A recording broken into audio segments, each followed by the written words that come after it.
ada yang saya dapat maklumat, katanya orang yang dah pakai bateri tak sesuai consume refill. Jadi sebab apa dari sudut logiknya? Kenapa macam tu? Okey. Soalan ni sangat bagus. Sangat bagus. Okay, kita tengok kenapa seseorang itu perlu memakai bateri. Itu jantung dia tak kuat kan? Okay. Jantung dia lemah. Maksud jantung dia tak ada energy. Sometimes dia bukan je energy is conduction problem. So, bateri ni dia untuk initiate, bagi electric stimulation to jantung.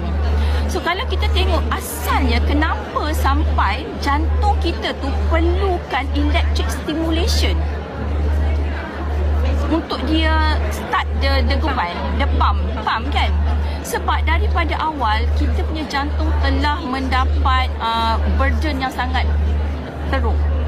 Sampai dia exhausted.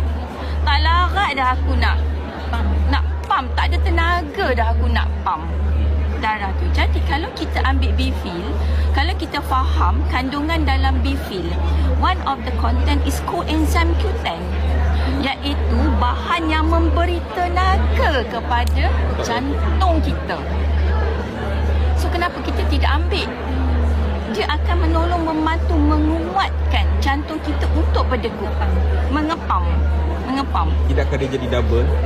Tenaga bateri satu, tenaga yang biologi dia pun dah makin bertambah, dia tidak saja makin kuat ke? Okey, ini pun soalan yang bagus. Adakah kita mengatakan bahawa apa yang Allah buat itu lagi rendah daripada kita punya sangkaan? Betul tak? Coenzyme Q10 dan kita bagi kepada jantung, dia adalah natural to our body. Whatever that we give, kalau dah terlebih, dia kata dah cukup, dia tak bagilah lebih. Sebab bateri dah buat kerja. Betul tak?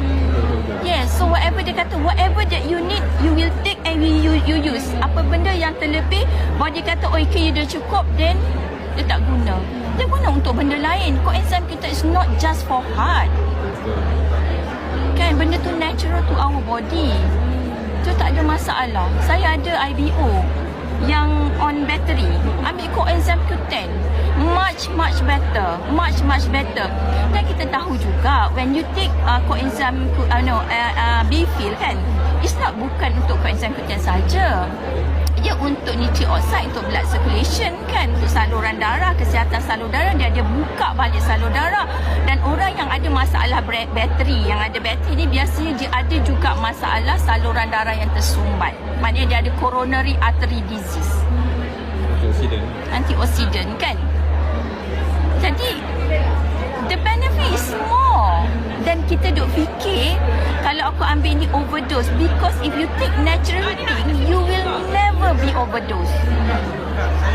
Your body is, ya Allah, badan kita ni Allah buat sangat hebat. Yes, sangat hebat. Yang kita takut ni man-made, orang buat kita kan, sintetik, benda-benda yang sintetik, ubat ni, sebab tu dia ada drug interaction.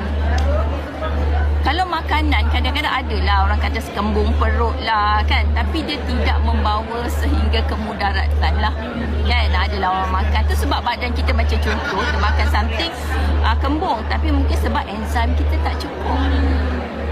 Kenapa kita makan kembung, dia makan tak kembung? Tahu tak?